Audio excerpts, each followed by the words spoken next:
Hello, this is Photography Gamer. Welcome back to the channel. Today I'm reviewing Code Vein for the Xbox Series S. The game is also available for the PlayStation 4 and Microsoft Windows. Code Vein is an action role-playing game developed by Bandai Namco Entertainment. You awaken in a ruined city known as Vein, sealed with a red ring of fog. Society has fallen apart due to the scarcity of blood beads, a resource favoured by revenants, who are bloodthirsty interpretations of vampires. Your character goes on an elaborate quest with allies across a dark and dystopian landscape. So what is the game like to play? Well, firstly, you have to create your character, and Code Vein has one of the best systems I've seen in recent times.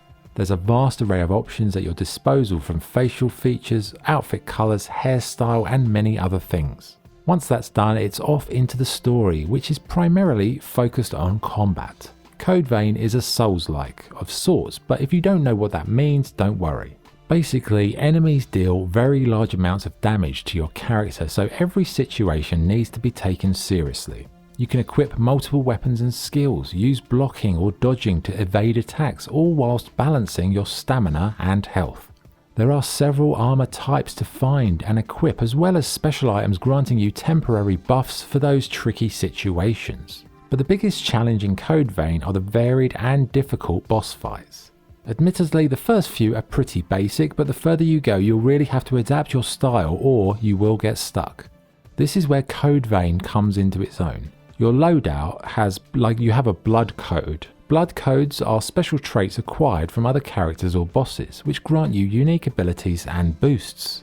Thankfully, you can rebuild your loadout in regard to these codes, which is really helpful as some bosses do require certain skills to defeat. So if you've gone for one type of loadout, you're never stuck in that mold, which is really refreshing when compared to other Souls-like games out there. You have skills that can be used on the fly and passive boosts that grant you a constant buff. Combat is solid, but does feel a little bit wooden perhaps, and it falls into the trap of the Bandai Namco mold of janky animation, an outdated visual presentation and fluidity. One nice feature is the ability to have an AI teammate. They accompany you on your quest, and they really do help take the heat off you in the early stages when you're getting to grips with the whole game system. The game world is quite varied in terms of quality, with amazing derelict zones and glorious settings to these dire and drab underground tunnels that felt like they were just glorified loading screens. They may actually have been that, but they could have done a better job, I think. Exploration is one of the best parts of the game, in particular the first time you encounter a zone, as you don't know what's lurking around the corner. It's probably death, but that's what Souls-like games are like. Finally, you've got the hub, which is where you can alter your appearance, shop for items, go to the spa, and generally it feels like a Japanese teen holiday camp for pseudo-vampires in a manga world, if that is even a thing. You can even play the piano, or in my case, play the piano very, very badly.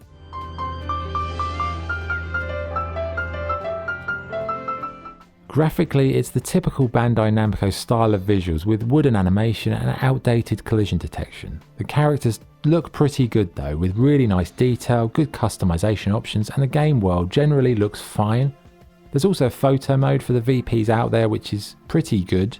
Sound-wise, the music is, standard Japanese game fare. The sound effects are okay, the voice acting is okay, it's a bit twee, nothing new that you would expect, nothing particularly outstanding.